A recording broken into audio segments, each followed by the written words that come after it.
Hey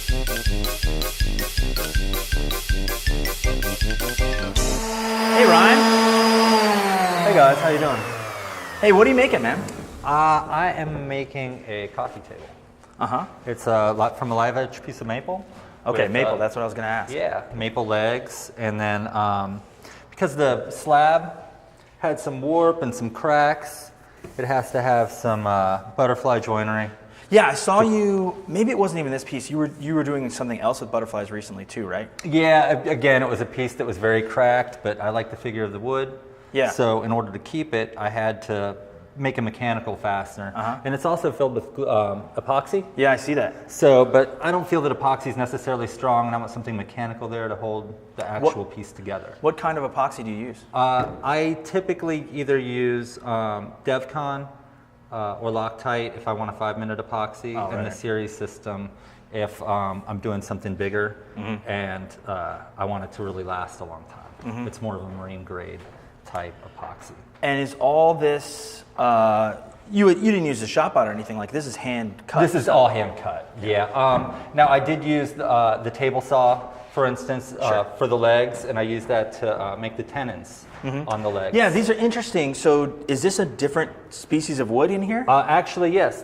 These are wedged tenons, so they go through the piece, and then they have wedges cut into them, and then you just hammer in wedges of walnut, basically. Walnut, and cool. I just use that for a slight contrast. Yeah, no, I like it. And then, so what's the process for these butterflies? I've actually never done it myself. So you cut, like chisel out this shape? Actually, the first thing I do is I cut out the butterfly. Okay.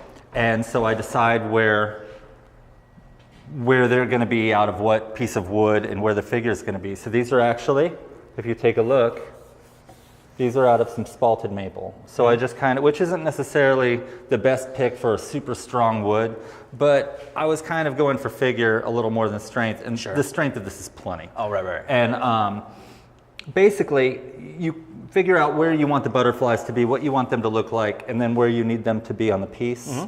And then you take a knife, and then you incise the line that it goes around, and then you remove that area with a chisel. Okay. And then they match the butterfly.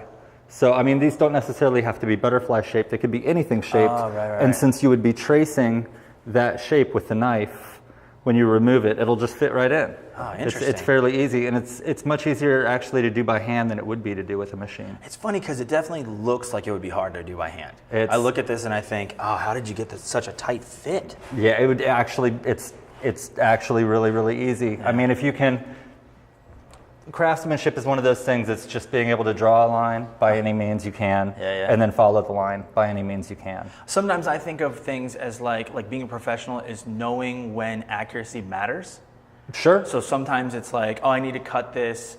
Does it matter if this is 4 feet and sort of I can be off by an inch? Right. Or is it like, does it need to be 48 inches to the measurable? Exactly. I mean, mechanical engineers deal with that all the time, what kind of fit you're having, with a slop fit or... I noticed this epoxy is a little bit translucent. Is that something intentional? Yeah. So the epoxy actually has more of an amber color, and there's no real light that gets in there. Now, but so it'll be I noticed easier to that's see when the finish goes on. Yeah, woodworker's trick to... Yeah, so actually if we put a little bit of lacquer thinner... He's got his phone through there, so you could see the light come through.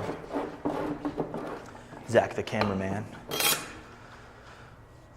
If we put a little bit of lacquer thinner on, you can see what it looks like when the finish hits. Yeah. So it'll look like that. And you're going for a glossy finish? I'm going more for satin. Okay. It's going to be a little softer. I typically use an oil urethane blend that I just make, and then I finish it with wax because I really want it to be tactile. What is the final purpose of this? Are you going to sell it? Is it already sold? Yeah, I'm going to sell it. Okay.